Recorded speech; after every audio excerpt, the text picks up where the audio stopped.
السلام عليكم وأنا جيب أولي كشرون كبحين واحد هالخين لا فردية لبا حبلود ومدنا هاي ولا شيء وحكى الشرف ده قبلنا نفيسها ولا شيء قبلنا وحلا السهراء خضراء ساهد مركا ما شاء الله حبلها نوحوي يعني حبلها يسكون كان دسي يقول عكسه روري محي هذي مركا iyaga inooga warrami doona iskuulka intan buu qabiil kaga noqday walaal sahra khadra aniga magaca khaldaye waxaad nooga warantaa wixii idin ku dhaliyay inaad iskuulka marka ugu horeysaba aad sameysaan taban noo sheeg bismillaah alxamdulillaah wala marka ugu horeysa waxaan ugu dhaliyay inaan asaasno dugsigan waxaan aragnay xaafadda dadkeeda oo aad u dayacan siiba dumarka waaweyn oo xagga waxbarashada diiniga aad ugu liita حجابك يا أسركي عباداتك أدولي تمرك سانو يسسارني حل حافظ بل إنا نميل وهل لضدك دبتنا مركو قول ريسي ميل بانو أكرا إني تدبات دولار نرلب بيحين شرو نسكو أوروريني قبلها حافظ ديقرا يسكو أوروريين دبتنا شنكم بانو أرديد وقتها كو قوري شرني ساسا نكسو ساري شرني كرادة ماشا دبتنا وحن لك عشان علماء دي حافظ دي اللي يردي حافظ بل إنا نميل هلو دبتنا مركا وحنا لسيه هل بلاد ومدرستني مك قيب كميد ayaan la siiyay marka qabyadayna wuxuu ahaa guri banaan oo reed leeyahay dadna waxaan isku daynay meeshu inay meel weyn noqoto oo caruur iyo dumar waaweyn ba lagu maxay hayto hayn karo oo wax loogu qaban karo dabadna meeshina waanu iyadana iibsanay ilaahay idankiisa rabbi baa nagu guuleeyay arintaas oo dadka muslimiinta muxsiniinta waanu ka ururinay wixii ka dambeeyay inta dabadna meeshu way noo dhisantay waanu u qaylo doon tagnay dadna meesha adugu waanu dhisnay dibadaha lacagna looga soo dirdiray waxay noqotay marka dadna qaybtii kale waxa qaybtana oo kale dhinacan kale marka qabyadayna wuxuu ahaa guri banaan oo reed leeyahay labada qaybood madrasada labada qaybood aad ka u weyn tabadana waxaan markii dambe u fikirnay caruurta xaafadda agoomaha ah iyo faqorada wixii laga dari karo oo aad u liita runtii dad aad u jilicsanaa bal iyagana wixii la qaban kara in la qabto 200 arday adugu ayaan meeshu isugu soo ururinay ardayda agoomaha ah dabeetana saasay madrasadii ay ku noqotay gelinka horena in arday agooma ah waxa loogu dhigo gelinka dambana dumarka waaweyn iyo gabdhaha aan awoodi karin waxbarashada inay iska bixiyaan ama maadaha ahaato ama diinaha ahaato waxba aan awoodi karin in lagu caawiyo ilaahay dartii loogu caawiyo dadka muslimiinta oo dhammaan meel ay joogaan ba ay ka qayb qaataan marka anu waxaan moodayay in iskuulka caruurtu yahay hablahana waxba lagu baraayo dumarka waaweyn gelinka dambe marka mar walba iskuulku waa la dhigtaa labada gelinba waa la dhigtaa laakiin waxa dhigta labadaba dad ducafaa oo aad u liita oo aad u jilicsan oo 5 kun wax ka badan aan awoodi karin 5 kunna imaka de waqtigu si la halka lagu jiro wax kale oo qabtaa ma jiro xataa biyahooda marka qaar ma gaadhay tamaashiirtooda ayaa waxyaabaha raay u baahan yihiin iyo nadaafadooda ayuu baaba lagu kafeetay imaka noogu daranina waxa weeyaan qaybta agoomaha ee gelinka hore ayaa culays ka jira xagga mushaharka macallimiinta oo kale ayuu ka jiraa maxay hayto hadii taa la helo de kulay jileec uu jiraa runtii oo de intan iyo in ka badan ba in loo qabto way mudan yihiin laakiin kulliba hadana de kulba taagtaada inta la talaabsado ayaa meesha ku jirta marka waxa sheegtay in culays ka jiro xagga magaranaysaa macallimiinta u dhigta caruurtan agoonta gelinka hore marka yaadi ka caawiya muxuu ahaay mushaharka macallimiinta waxa naga xil qaaday gabdho reer Malaysia in reer lacagta macallimiintu markii hore waxay $450 ardaydina waxaan isugu geynay waxaanu ka yeelnay 3 kalaas gabdha ah iyo 2 kalaas oo wiilal waxbarashaduna waa gelin hore gelin dambe ma soo noqdaan habeenna ma soo noqdaan dabeetana saasa culayska $450 oo macallimiinta oo noo fuulay waanu fikirnay markaas oo waxaanu isnaa ardayda mudada inta leeg wax loo dhigay inay sii deysaan iyo in ummadda muslimiinta u bandhigtaan iyaga meeshan ka qabyada ahba sidee baa talo labada aad yeeli kartaan dadna waxaan u go'aansanay in Ilaahay u tala saarno subhanahu wa ta'ala dadka muslimiinta aan u soo bandhigno oo aan ardayda la sii deynin marka imaka in muddo 3 bilood waxay mudasay inaan ururinayno wax ururinayno macallimiinta Ilaahay arintaa uu nagu maxay hatay gacan qabtay laakiin de kulli hadana waa nagu culays baa jira oo sidii un baan doonaynaa in wixii la qaban karo nala qabto xataa hadina laga kafaala qaadan karayo kafaala qaadashaanu diyaar u nahay si fasal kale looga sameeyo oo ardayda loo kala qaybiyo way waxaad moodaa inay yara overcrowded tahay ama galaasku inuu ku badan yahay inay dhex fadhiistaan dhowr iyo 30 qof si markaa galaasi kale loo helo meesha qabyada sawirkeeda intuu stoono ayaan jecelahay inaanu ka soo caawin doono haddii ilaahay yidhaahdo dhismaheeda waana sadaqada ugu wanaagsan oo waan wada ognahay waxaa la yidhi ninka laba hablood oo keliyaata waxbara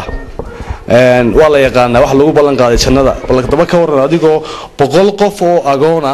oo meel fadhiyoon cid u maqnayn ya oo macallin loo hayo alxamdulillah horta waxa wanaagsan gurigii bay leeyihiin oo loo dhisay marka kira guri baan ku soconba marka kharashku wuxuu noqonayaa inaanu u wanaajino meesha ay wax ku dhiganayaan waxa weeye sida marka uu sheegay marka walaalkeen xadiidka uu nabiga kaleey salaatu wasalaam wuxuu yiri yaani qofka wax weeye laba hablood wax bara markaas waxa weeye kafaala qaada marka ilaahay subhanahu wa ta'ala jannada ayuu markaas wax weeye macayga kala mid dhigaya aniga isaguna waxaan isku noqonaynaa sida alaykum salaam rashawla walaal magacaaga noo sheeg walaal magacayga saddexan waa Khalid Ibrahim Ahmed marka waxaan hay ardaydii sanadkan ka qaybsay dugsiga sare ee Carabiga ee Hamdan shahaadada secondary dugsiga klaaskii kale inamada ayaan ku soo noqonay macallin salaam alaykum macallin hada magacaaga saddexan noo sheeg jaamac umar aadan marana jaamac umar aadan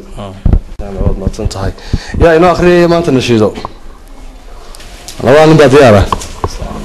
صدقني ما شاء الله طلع البدر علينا من ثنيات الوداع وجب مقعدك سكرية جردة حيد سكرية جردة حيد اوكي مستر باتاي يا مستر باتاي كويت تنشر قرآن حكيت مرسا سكرية تستبارك سورة دبات مرسا waxaan maraa baashay suuratu waxaan dhamay baashay نوح بعد ما يزامك هذيك أنا مقعد أحمد عبد الديري أحمد هذا هو إنستر باتاي هذيك كير من مرة نكان لبيتهم بي قبل كير وينت لبيتهم باتي مركا قرآن حكيت مرسا waxaan maraa تسكسدحات ما شاء الله سورة دبات مرسا سورة الصف ما شاء الله هذا قلنا مقعد خضر محمد ما شاء الله خضر هذا واحد تكوي تمنجر بس طبعا بعد سماها حاجات مرة قرآن هذا سورة حشر دورك بالمدرسة كقاطه لغة عربية وحن كسر وين أردنا آخر كلمة لغة عربية وبعد سيردي حيد هذه مستر باتهاي كوبيتهم باتهاي ما شاء الله هذا بلنا آخر الحمد لله وعد بالتمكين لعباد المؤمنين والصلاة والسلام على رسول المصطفى الأمين وبعد أود أن نقتني ما شاء الله بقول أرضي وعجونا أي هالكن لقوها يسان هرب وصل شيء مركا محاهدة أنت صعب نقول فيلم مركا وين إن شاء الله ديار نقولنا سيدي أنوسو أن نعاون لها إن شاء الله وحنيم كانوا يربحها يا هالكي أن دي شيء تبدأ أن لها أن قبل أي نقطي وأنا ملها أن حوق ساري دونا إن شاء الله أن حوق ساري دونه سان ومقرن سامي شو ميل آد وين مركا أن سيدك يسوي مكتبتي بانو صوب محناي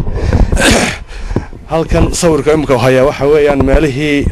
أن قلت لك الله فصل هذا كلا سان أرتدي الله صوك على صاروا واحد من أرتدي أوفر كراد يسكويهين أو سكوير باتين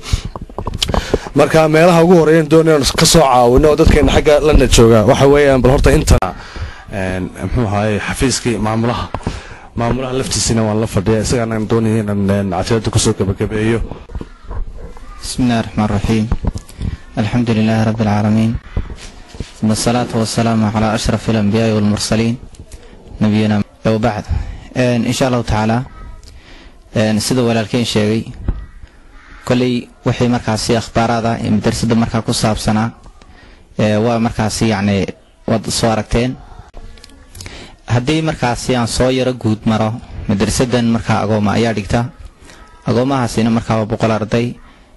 markaasi waxa weeye sida ay markaa ay noo soo sheegeen walaalaheeni markaasi waxa weeye idinka horeeyay iga horeeyay waa markaasi yani cidda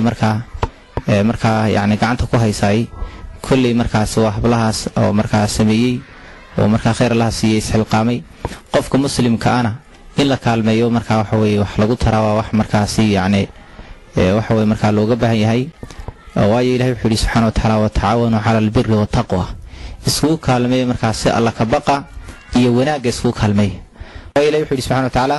wa tazawwadu fa inna khayra zadi taqwa wa taquni ya ulil albab soo sahay qaata buu ilaahay subxaana watacaala yani waxa weye sahay qaadashana waxa ugu wanaagsan alla ka baqay marka walaalayaal maadaama oo markaasi yani dadka ay yihiin wararkoodana runtii markaa adaysaan waxa weye markaasi yani qofka muslimka ana uu yahay markaasi saadkiisa weyniba wuxuu markaasi adduunyada ka soo kasbado qof walba runtii yani waxa weeyaan laysa alkhabaru kalmucayan shayga markaad aragtay iyo shayga markaasi lagaaga warramaana way kala duwan yihiin yani waxa weeyaan khayrka markaa nala fahamtaan ilaahayna subxana wataala hayna wada waafajiyo waxaana markaasi idinku dardaarmaya ilaahay subxana wataala ka wada baqataan